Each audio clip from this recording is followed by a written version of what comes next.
今日同大家介紹熱式嘅蝦餃嘅做法。蝦餃咧係點心之王嚟㗎啦，酒樓飲茶咧，個個都中蝦餃中燒賣呢個例牌㗎啦。銷量咧都係一般般嘅啫，但係因為嘅價錢貴啊，有啲人咧就為咗整啲花臣咧就出兩種㗎，因為而家主要都係熱式，有啲大酒店以前咧出有啲叫潮式嘅。有咩分別啊？餡咧就係一樣嘅啫，汁嘅款頭個款式係唔同啫。呢個形狀唔同，形狀唔同，包嘅餡係一樣嘅。而家好少人出㗎啦，係只要大酒店啊之類啲先出。要學師好耐先整到一個蝦餃嘅。蝦餃咧嘅材料就比較簡單，但係呢嘅守門，所以守門咧就唔係技巧啊，就比較複雜少少嘅，因為要學好耐先學得到嘅。一般初入行咧，佢哋都唔會俾你掂蝦餃嘅。最複雜咧就係執嘅技巧咯，即係佢形狀要執得靚咧，就要學耐啲咯。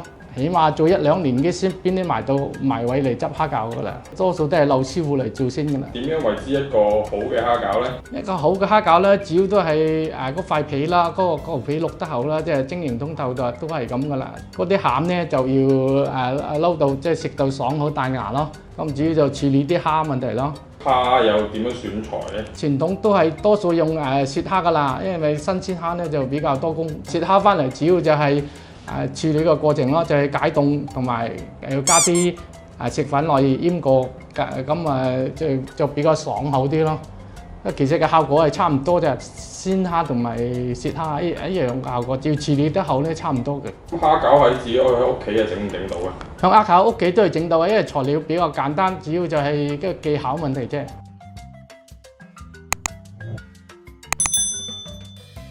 咁屋企整啲蝦餃咧，主要就係蝦啦。喺市面買到啲蝦咧，翻嚟解凍。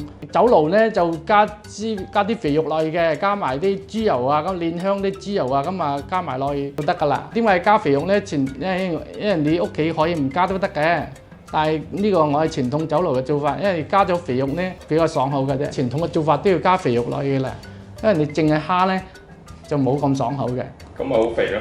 咁你屋企做咧可以唔加都得嘅，煉香啲大油嗰啲豬油啊，個豬油要加少少豬油，你冇香味啊嘛，本身蝦有少少腥味噶嘛，因為你又唔加得其他嘢啊嘛，所以咪用啲豬油加落去。即係有豬油同肥膏。係啦，豬油肥膏兩樣嘢啊，咁咪真係好肥喎。蒸出嚟啲就唔覺得肥㗎，因為一撈埋咗蝦咧，蝦吸收咗嗰啲油落去啊，就唔覺得肥嘅。咁因為你冇嗰啲嘢咧，就唔香啊。咁跟住仲有咩材料啊？咁都冇啦，係咁多嘢啦，就加鹽味糖。酒樓咧就用機器就將佢打到起膠嘅，屋企冇咧就用手嚟打到起膠，咁啊 OK 嘅啦。唔使切蝦就成粒㗎，將佢打到好軟身㗎啦。啲蝦打到軟身你先包得到嘛，如果硬身年底嘅蝦咧係硬身㗎嘛，硬身你係包唔到嘅嗰塊皮。個餡就係咁好簡單嘅就係咁嘅過程後，咁味道咧就隨自己教就得㗎。都係鹽味糖嘅比例。都係鹽味糖，都係1、2、3，1斤嘅蝦咧就俾一錢嘅鹽，2錢嘅味，3錢嘅糖。覺得唔淡咧，佢咪要加多啲咁啊！你蒸咗出嚟覺得淡喎，咁咪要加多大啲份量咯。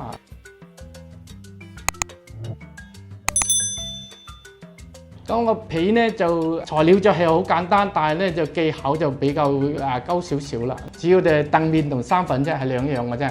同潮州粉嗰個係咪有啲類似㗎？就有少少差別嘅，就用兩溝，有啲係用全生粉，各種方法都有嘅。咁蝦餃就唔係啦，蝦餃就係淨係澄麵嘅啫，用滾水將佢裝熟佢，再加生粉落去，咁啊摻埋就係嘅啦。嗰個比例係點啊？一份澄麵，一份生粉都得㗎啦。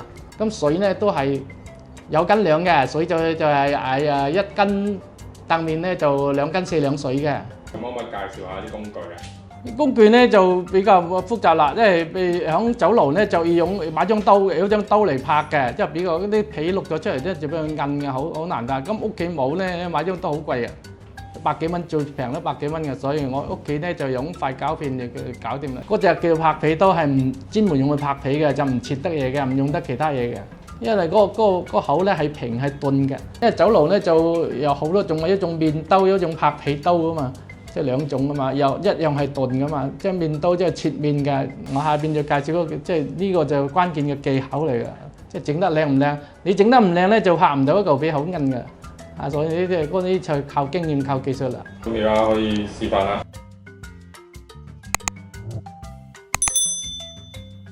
而家嘅做法咧就煲滾咗啲水加落去啦，就用量杯嚟量嘅，咁啊倒落去1斤粉之後2斤4兩水，將個粉咁樣攪開嘅啫嘛。呢個係咩粉啊？呢個係澄麵，呢個係生粉。淥好咗之後呢個關鍵咧，陣間撈嘅時候咧就會等呢度要稍微溫度講講先得，因為你太熱咧落去咧撈埋咧就好韌㗎啦。即係稍微回降啦，7、8成度啦就可以撈得啦。有啲人想快咧就用風扇吹嘅啦，但係唔趕嘅就唔需要，得佢自然凍就得啦。點樣為之適當溫度啊？即係為到即係緊燙手就可以㗎啦，嗰啲靠經驗嘅啫。酒樓界別邊度嘅蝦餃係最出名㗎？差唔多都係一樣啊，比較出名嘅都係啲酒店式㗎啦，因為佢嘅材料咧就選擇比較高級啲嘅，即係只要啲蝦攞翻嚟嗰啲蝦咧係比較靚啲。老細咧佢對嗰啲蝦嘅質量咧要求係好嚴格。自己買嘅就係新鮮嘅咧最好啦，因為比較多工。今日嘅一啲就係新鮮蝦嚟㗎啦，要招翻嚟搣殼咯，仲要洗要沖水咯。凍咗係好似啲色唔同咗啊！即係如果煙韌度好啲咯。咁主要就自己做嘢嘅啫，即係如果你熟得硬呢個片咧，就拍得辛苦咯，拍唔到噶。即係你淥軟啲，但係你又唔怕穿咯，又唔怕霉咯。而家主要就係撈勻嘅啫。撈勻就得噶啦。嗰嚿片咧就好快乾嘅，呢啲澄麵啊就係好吸水噶嘛。咁佢又不斷再加啲粉。嗰個手感度得就得㗎啦，即係自己靠經驗，即係總之好拍軟身夠軟身咪得咯。但係大概嗰個比例都係1:1啦。大概都係1:1吉㗎啦，即係一份澄麵就有1份生粉咁就搞掂㗎啦。咁一般咧，人哋酒樓整好咧就要用塊布冚住嘅，即係我慢慢做，因為好快乾嘅。好啦，而家就搞掂啦一嚿片，呢嚿片就比較軟身啲咧，屋企整咧要整到軟身少少，就容易拍啲。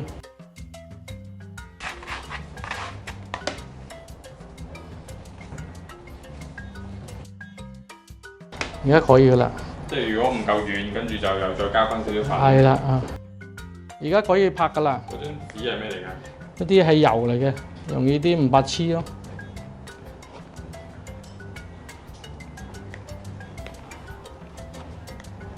都可以㗎啦。即係其實都係平均嘅啫。平均嘅啫。咁酒樓有啲就要薄啲。酒樓就要好薄嘅。都係整到平均嘅啫，唔得就自己再重複啦。係啦，嗰啲係好容易就自己就嘅啫嘛。咁就可以㗎啦。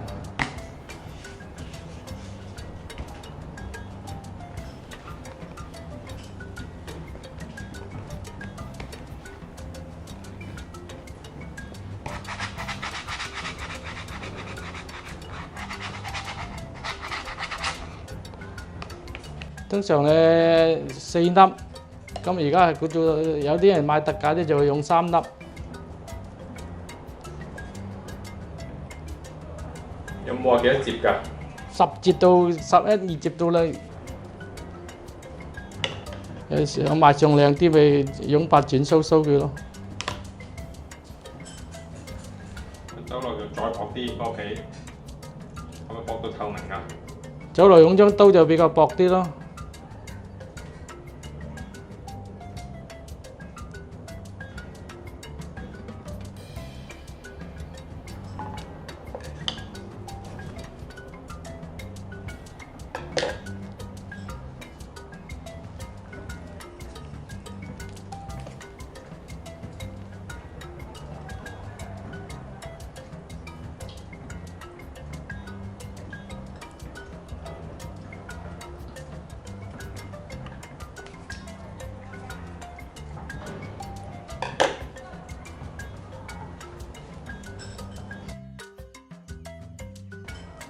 咁蒸方面咧，咁啲皮厚薄係咪有影響㗎都？冇乜影響啊，都係蒸出嚟都差唔多嘅。只要皮薄咧，即係口感啊好啲咯。同埋睇落係靚啲咯，透明啊嘛。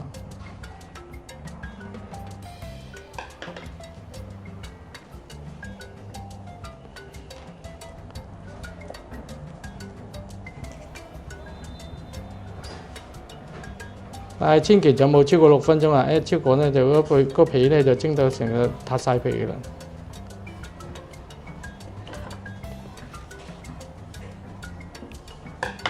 平時酒樓嗰啲蝦餃咧，有啲夾起上嚟咧就爛咗喎，咁嗰啲係點解咧？嗰啲就係蒸果龍咯。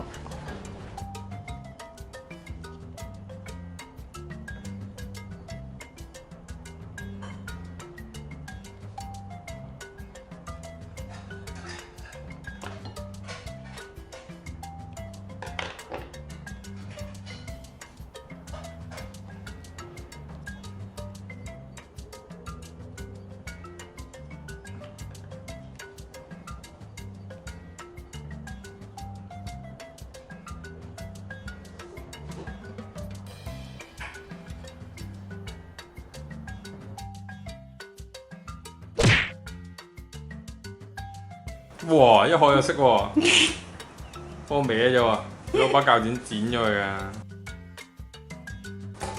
穿咗佢。